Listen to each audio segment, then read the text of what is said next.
phonetic alphabets। असल में ये कॉन्सेप्ट किस चीज के साथ लिंक करता है, पहले इसको समझने की जरूरत है। जितनी भी जो पॉसिबल साउंड्स हैं उसके लिए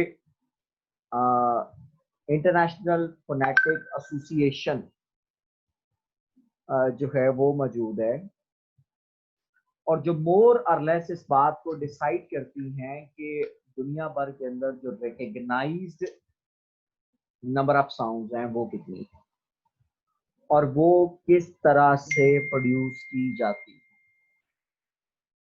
सो ये जो IPA है, इंटरनेशनल फोनेटिक अल्फाबेट, ये हमें uniform international medium of studying and transcribing the sound of all languages of the world, कि दुनिया भर के अंदर जितनी जुबानें मौजूद हैं उन सब की जो यूनिफॉर्म साउंड्स हैं वो हमारे साथ शेयर होती हैं। कई languages in the world have no orthographic form at all, कि उनकी कोई रिटन फॉर्म नहीं है, और it has been made possible to study such languages with these alphabet. तो हम लोग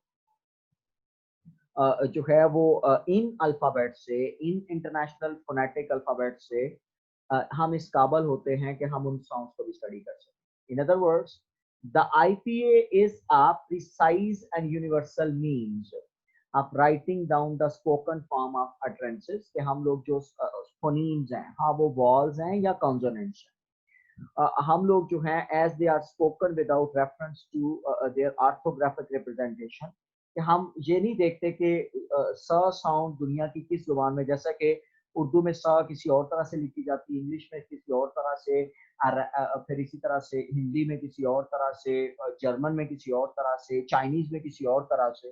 तो हम ये नहीं देखते कि वो आर्थोग्राफिकली कैसे वो साउंड लिखी जाती है, ग्रामेटिकल स्टेटस और मीनिंग है।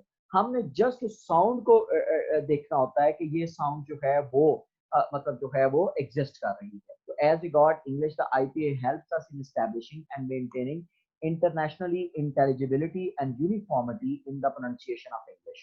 ये pronunciation of English के अंदर हम लोग intelligible sound नजर आती हैं, फिर pronunciation में uniformity जो है वो हमें नजर आती है।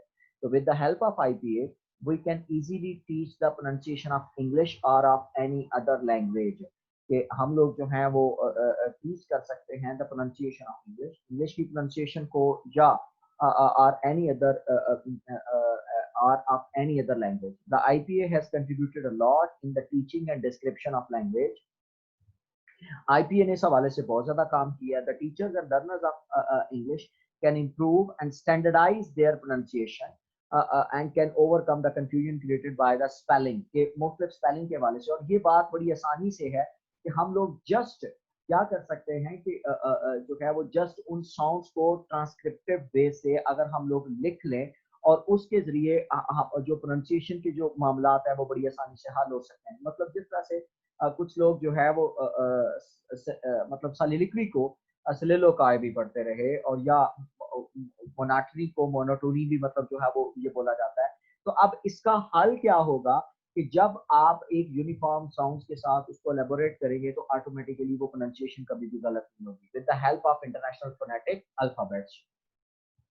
तो इंटरनेशनल फोनेटिक अल्फाबेट्स जो है वो हमारी मदद कर रहे होते हैं इन तमाम ज़मन के अंदर। अब इस हवाले से ये चार्ट हमें इस बात की मतलब जो है वो निशानी इस बात की है कि ये दुनिया भर के अंदर बोली जाने वाली तमाम की तमाम साउंड्स हैं जो मतलब जो है वो जो बोली जाती हैं, और वो इस तरह से मतलब जो है वो बोली जाती है। इनमें वॉल्स कौन से हैं, इनमें कॉन्सोनेंट कौन से हैं, इनमें जो है वो डिफ्थोंग कौन से हैं, इनमें मोनोफ्थोंग कौन से हैं। ये वो साउंड्स जो है वो हमारे सामने प्रोनाउंस होती हैं, and we can easily understand these sound through this way. और ये मतलब इनमें स्ट्रेस कौन से हैं, ये वो तमाम साउंड हैं जो हमें मतलब जो है वो कॉन्सोनेंट्स की शक्ल में जो है वो नजर आती है। फेरेंजियल कौन सी हैं, ग्लोटल कौन सी हैं, लेबियल लैबियो पैलेटल कौन सी हैं, लैबियो वेलर कौन सी हैं, यूवलर वेलर पैलेटल जो हैं, ये साउंड जो है वो कौन सी हैं। तो हम आसानी से फिर इसी तरह के साथ हम लोग इन साउंड को यहाँ पर भी एंगेज कर सकते हैं कि बाइलिबियल कौन सी है, लेबियोडेंटल कौन सी है, डेंटल, एलेविलर, पोस्ट एलेविलर, रेट्रोफ्लेक्स जो है वो साउंड्स कौन सी हैं। तो ये आसानी से, ये हमारे सारे के सारे वो कॉन्सोनेंट्स हैं जो दुनिया भर की जुबानों के अंदर जो है वो इस्तेमाल होते हैं। हमने तो कबल अजी इससे मतलब जितने कॉन्सोनेंट्स पढ़े हैं वो सारे के सारे इंग्लिश के साथ ताल्लुक रखते हैं, लेकिन इससे हम लोग जो है वो कंप्लीट कॉन्सोनेंट्स की लिस्ट जो है वो हम लोग आसानी से अंडरस्टैंड कर सकते हैं। सो मोर और लेस जब भी मतलब जो है वो इंटरनेशनल फोनेटिक अल्फाबेट्स के हवाले से मतलब जो है वो बात की जाती है, a number of phonetic transcription has been evolved, but the most well known are Daniel John system, AC Grimson system, George L Traeger, and you can say Henry Lee Smith system, and Charles C Fries and Kenneth L Pike system. The difference between John's and you can say Gimson system is not great in the presentation of consonants. Gimson and Jones do not make any difference at all. कि वो मतलब consonants में जो है वो उनमें किसी किस्म का वो difference है. It is only in the case of certain vowel sounds that they use different symbols. कि वो different symbols का इस्तेमाल करते हैं. We followed in this book Daniel Jones system because of its simplicity and you can say felicity in printing in it. But we strongly feel that Gibson's system is more sound and comprehensive than that of Jones. Another reason of our preference to Jones is community of our Indian learners and ये पाकिस्तानी के लिए भी है, and teachers who have been using textbooks, dictionaries और हमारे यहाँ भी मतलब जो वो वही system जो वो engage होता है, which follows John's system of phonetic transcription using the IPA symbols और हमारे यहाँ भी यही John system को जो वो follow किया जाता है. Although the latest edition of these dictionaries have been revised and follow you can say Gibson. John and Gibson are British phoneticians. Traeger and Smith and Fries are American scholars and are followed in most American books on linguistics and phonetics. Nevertheless, we recommend to our readers to follow Gibson's system of phonetic transcription and hence you can see views below Gibson's list of phonetic symbols and signs from his book Introduction to pronunciation of English. तो ये मतलब मुख्तलिफ sounds and science जो हैं वो बोले जाते हैं और मैं मतलब जो है वो इन साउंड्स को ऑलरेडी आप लोगों के साथ जो है वो शेयर कर चुका हूँ. इसके बाद हम लोग बात करते हैं फोनेटिक ट्रांसक्रिप्शन की. फोनेटिक ट्रांसक्रिप्शन असल में ये वो साउंड्स हैं जो मतलब हमारे पास आर्थोग्राफिकली एक वर्ड लिखा गया है, तो जो आर्थोग्राफिक वर्ड्स है उसको ये लेजिबल और ये कह सकते हैं प्रोनाउंसेबल जो साउंड्स हैं हम उसमें हम इसको जो है वो क्या करते हैं, चेंज करते हैं. Let's have an example about it कि हम पहले इसको अंडरस्टैंड करें कि ये किस तरह से है और फिर हम लोग इसके ऊपर बेहतर तरीके से बात कर सकते हैं.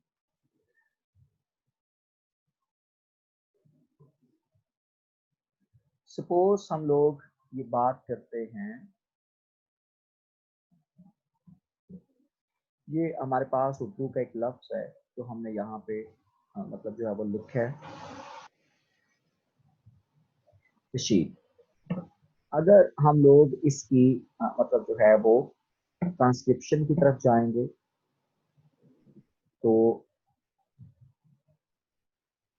ये किस तरह से हमारे सामने प्रोनाउंस होगा.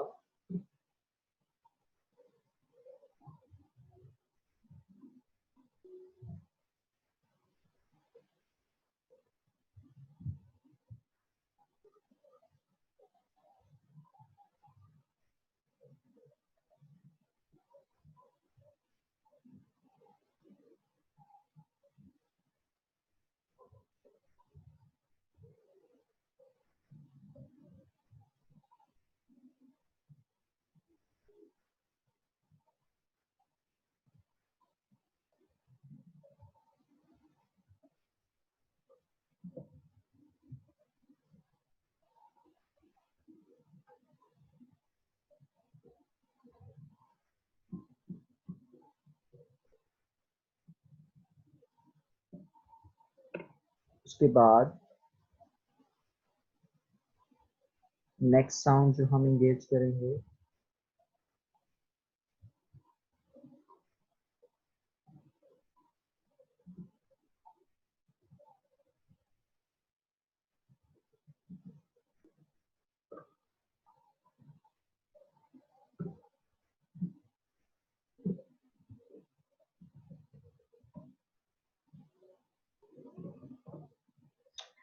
अब ये अगर हम लोग इस बात को भी देखें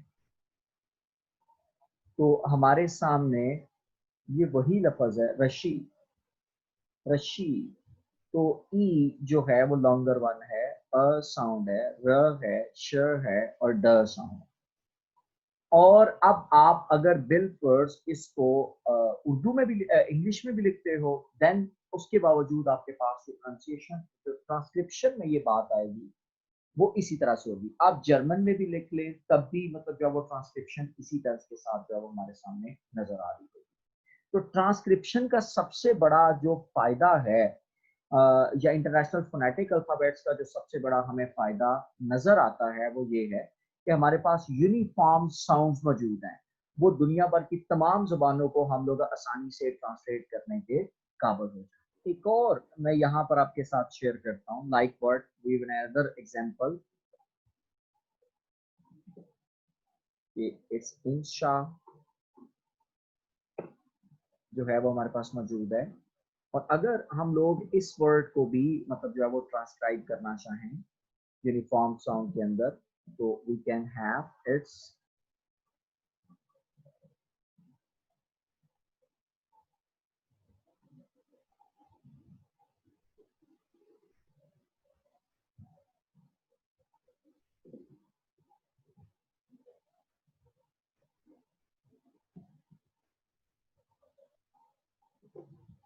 तो we can easily transcribe as well the name Insha.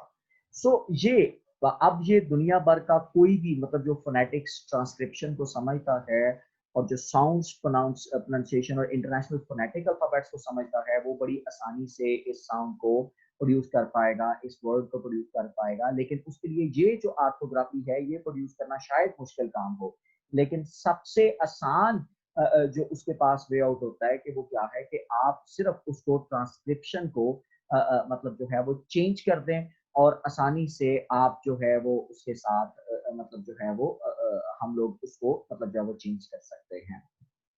So this is you can say very important thing. और ट्रांसक्रिप्शन में भी हम लोग जब इसको इंगेज करते हैं तो ये कहते हैं कि is a device in which we use several symbols in such a way that one symbol always represent one sound। तो एक symbol जो एक sound को represent करती है, it is also known as phonetic notation। मतलब एक जो sound है हम उसको phonetic notation कहते हैं। It is attempt on paper a record of the sounds that speakers make। By looking at an English word in its written form, one cannot be sure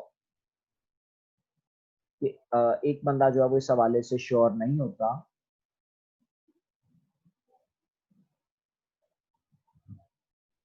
of its pronunciation, whereas by looking at its phonetic transcription one can be कि आप phonetic transcription को देखें और आप आसानी से उस हवाले से श्योर हो सकते हैं कि आप क्या हैं, मोस्ट ऑफ क्या बोल रहे हैं या क्या बोलना चाहिए। Most of our phonetic transcriptions are phonemic transcriptions, that is each symbol represents a phoneme, a distinct sound unit in language। a pair of sequence brackets या slashes जो हैं indicates a phonetic transcription कि या आप slash दे लें।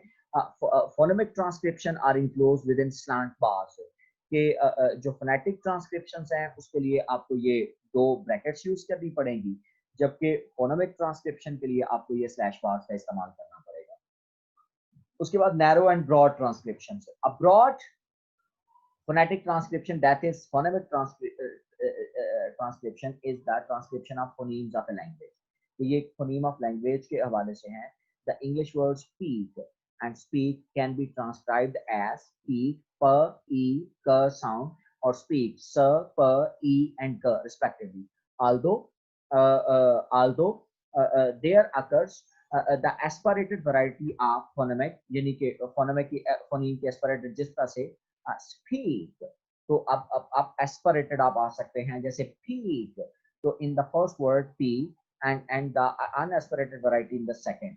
but the narrow transcription also called the allophonic transcription कि जिसके अंदर आप जो aspirated sound है वो भी indicate करते हैं, indicates the precise phonetic quality कि जब भी हमने बात करनी है कि नैरो ट्रांसक्रिप्शन के अंदर जो है वो हमें छोटी से छोटी अगर पप पप का साउंड भी यूज हो रहा है तो हमने वो भी ट्रांसक्रिप्शन में दिखाना है।